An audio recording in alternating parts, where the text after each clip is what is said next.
और फेसबुक के माध्यम से सुन ले हो आई वही गाना के सुनावत है। ये अच्छा बा।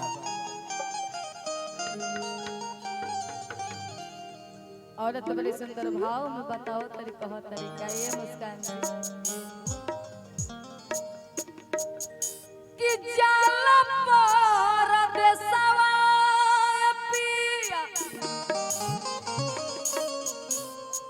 कि जाला परदेसवा पिया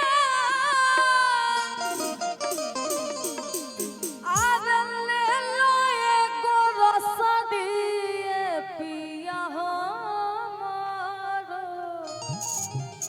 औरत कहत तरीके राजा जी नया नया गौना करा के रउआ ली है और अभी रउआ परदेश जाता नहीं कमाए इतना सुंदर ब्यूटी छोड़ के रउआ ड्यूटी करे जाता नहीं हमरा अच्छे न लागत। औरत कहत तरीका कि जाला परदेसवा पिया ले लो एगो रसरी ए पिया हमारो ए पिया हमारो ए पिया हमरो गरदनवा में लगा दो फसरी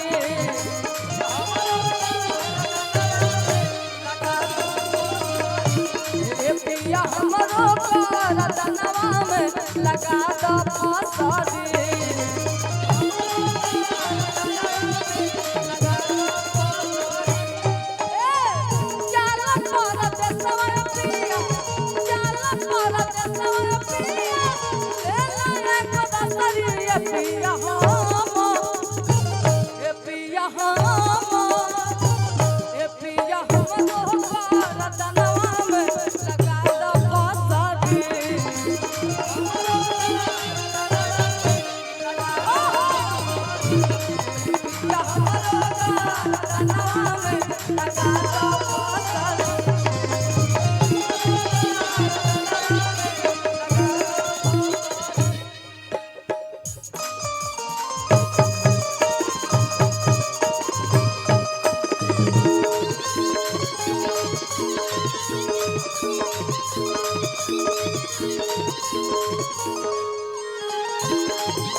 औरत बड़ी सुंदर भाव में अपना राजा जी से बताओ तरीका है राजा जी।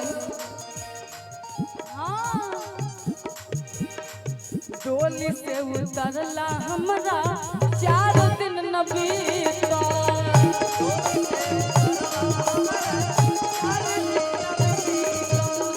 मेहदी महावर हमरा हाथ के न छूटा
जी से कह तरीके राजा जी ए सैया जी राउर नौकरिया भगिल हमरो सौतिनिया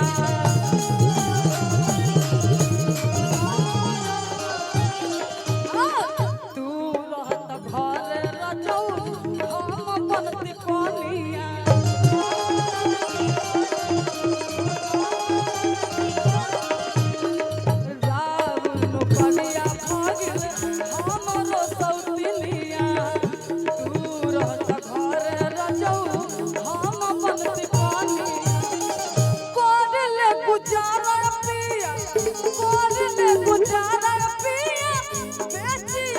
पिया हमारो ए पिया हमारो ए पिया हमरो गरदनवा में लगा द फसदी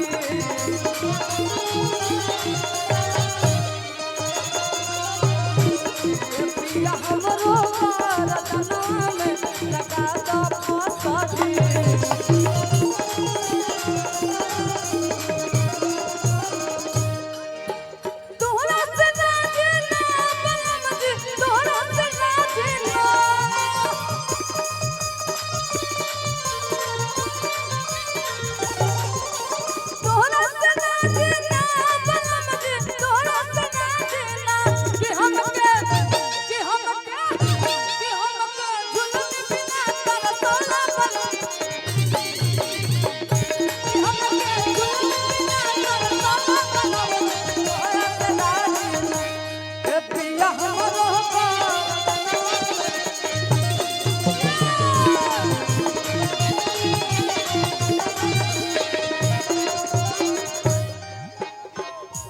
भाई प्रिंस सोनू उद्योग उनके तरफ से बहुत प्यारा आशीर्वाद और पुरस्कार है बहुत बहुत धन्यवाद।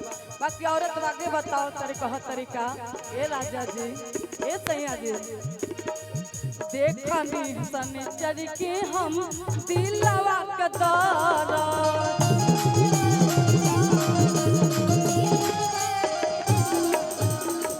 4 दिन से छोड़ले बारे एक मोरा